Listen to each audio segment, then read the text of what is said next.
Quand on regarde les résultats de Chelsea actuellement, c'est inquiétant.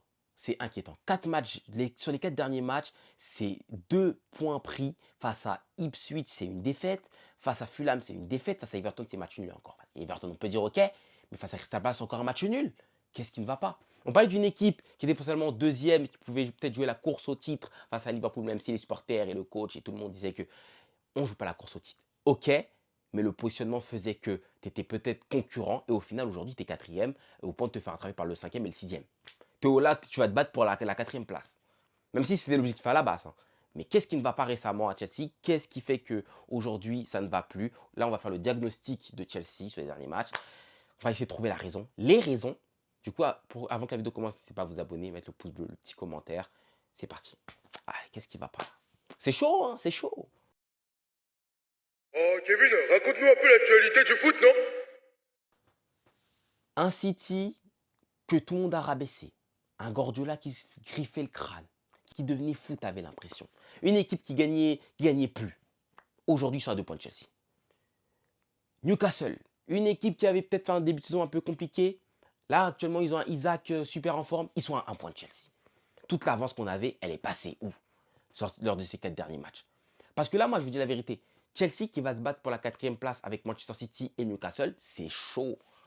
Là, il faut prier pour que Nottingham ils aient une baisse de régime, mais voilà, que la réalité leur rattrape, hein. Parce que si Nottingham garde leur cadence, Arsenal, on sait qu'ils vont garder la cadence, Liverpool, j'en parle pas, ça fait qu'il reste plus qu'une place pour la Ligue des Champions, potentiellement deux avec la cinquième place, mais tu vas te battre face à Newcastle et face à Manchester City. Et avec des équipes perturbatrices comme Bournemouth, Aston Villa ou bien Fulham qui peuvent potentiellement venir, ou même Brighton. Ça va devenir chaud. Et l'avance qu'on avait, franchement, elle était vraiment confortable. Et aujourd'hui, tu la perds contre des équipes qui n'en valent pas la peine. Qui n'en valent pas la peine. Et là, on va essayer de voir le pourquoi du comment. Tout d'abord, j'ai envie de vous parler d'une baisse de régime. Clairement, il y a une baisse de régime offensive, notamment à Chelsea. On sait que Chelsea, depuis le début de la saison, c'est une équipe qui est une des meilleures attaques de Premier League. Dernièrement, sur les 4 derniers matchs, c'est 2 buts marqués, c'est Cole Palmer qui les marque. On a 3 joueurs qui sont vraiment buteurs, entre guillemets, dans cette équipe. Madueke, Jackson et Palmer. Actuellement, il n'y a que Palmer qui marque. Madueke n'est pas vraiment titulaire. Et même quand il a été, il n'a pas été prolifique. Et Jackson, qui est titulaire, marque plus. Et ça pèse énormément dans la balance. Quand tu sais que Chelsea, c'est une équipe qui a l'habitude de marquer un ou deux ou trois buts plus que son adversaire, parce que ça encaisse tout le temps.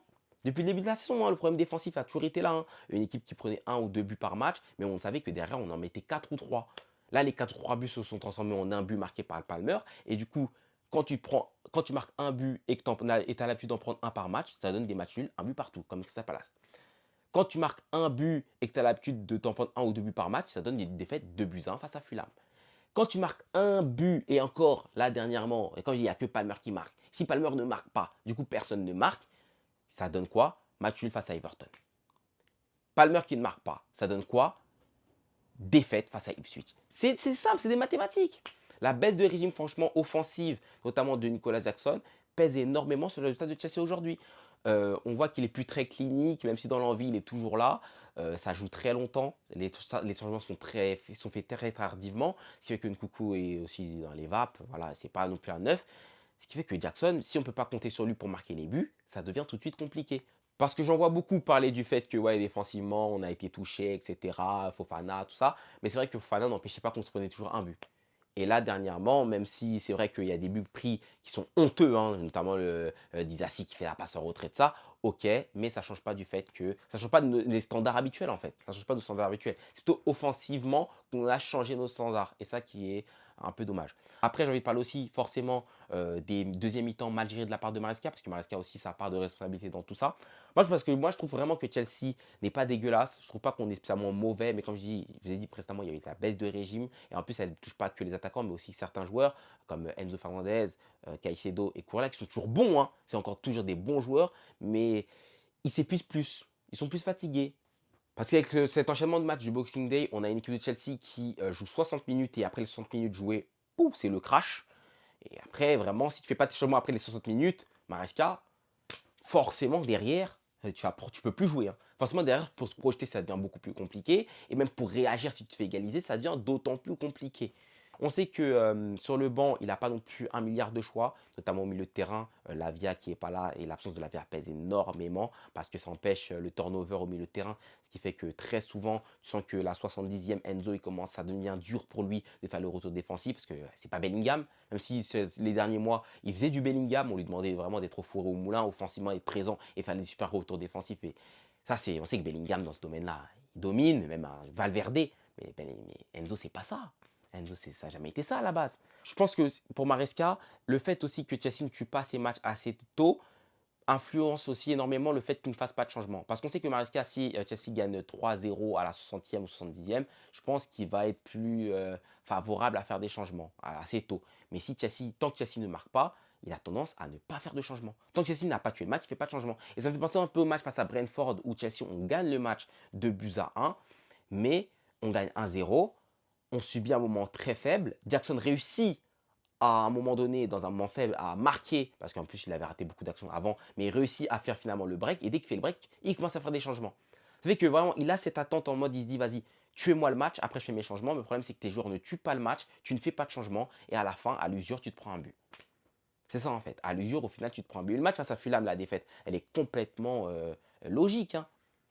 Tu joues contre l'équipe de Fulham, tu as du mal déjà que ils avaient pas mal le ballon, tu cours pas mal derrière le ballon. Au final, tu te prends le but d'égalisation. Tu essayes de réagir, parce que cette équipe de Maresca, le problème c'est que vu que tu fais pas de changement, l'équipe va essayer de réagir forcément. Mais le fait d'essayer de réagir et que tes joueurs sont fatigués, derrière, dès que tu vas te prendre un contre, personne ne va revenir.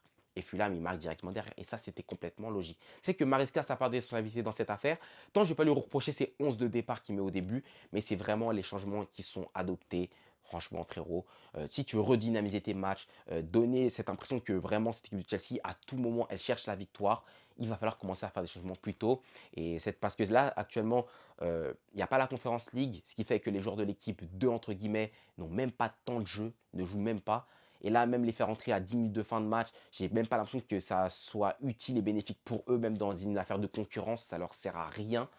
Et ça fait que ça devient inquiétant. Alors, on louait vraiment ce système des équipes, etc. à l'époque. Ouais, ouais, ils gèrent bien, j'ai entendu beaucoup de gens dire ça. Ok, mais le problème, c'est que ces joueurs de l'équipe 2 n'ont pas de complicité avec les joueurs de l'équipe 1 quand ils rentrent. Et de 2, est-ce qu'ils sont plus motivés que ça? Je sais pas. Et franchement, Maresca, va falloir commencer à réfléchir à tes changements. Ça, c'est un point très important. Et si vraiment je devais résumer du coup cette vidéo, la baisse de régime de Chelsea offensivement. Et voilà, Jackson va falloir le concurrencer. À un moment donné, il va falloir acheter un vrai concurrent ou bien faire donner plus de minutes de jeu à Mariou, même si je ne pense pas que ce soit la solution à court terme. Peut-être c'est une solution peut-être à long terme, mais peut-être pas à court terme actuellement. Et voilà, parce que Jackson, il faut le stimuler. Il faut le stimuler. Forcément, il faut le stimuler. Il faut qu'il revienne bien. Il y a ce point-là, les changements qui ne sont pas faits et les blessures qui n'aident pas. Ce qui fait que ce cocktail-là fait que Chelsea aujourd'hui a du mal à gagner ses matchs. Après, voilà, on peut comment gagner, mais Maresca, il faut faire les changements à partir de la 60e. Voici pour les problèmes de Chelsea actuellement. J'espère que la petite pause, on a une petite pause là de 12 jours, de 10 jours peut-être ou d'une semaine, je ne sais pas de combien de temps avant notre prochain match de Première Ligue, peut-être même c'est la semaine prochaine, peut-être je calcule mal. Ce qui va faire que je pense que ça va faire du bien à certains joueurs comme Enzo, Caicedo, etc. qui sont un peu plus imprécis dernièrement. Mais je pense que ça va plutôt bien revenir. Il faudra compter sur le retour de Lavia qui va faire le plus grand bien à cet effectif. J'espère que la vidéo vous aura plu, que vous avez compris un peu les problèmes qu'on traverse actuellement.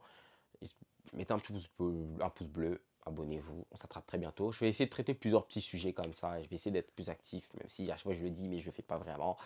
Désolé. Mais en tout cas, je suis présent sur les autres réseaux, TikTok, Snap, Insta. Là, je suis vraiment très actif là-bas. Portez-vous bien, merci à vous de m'écouter. Ciao.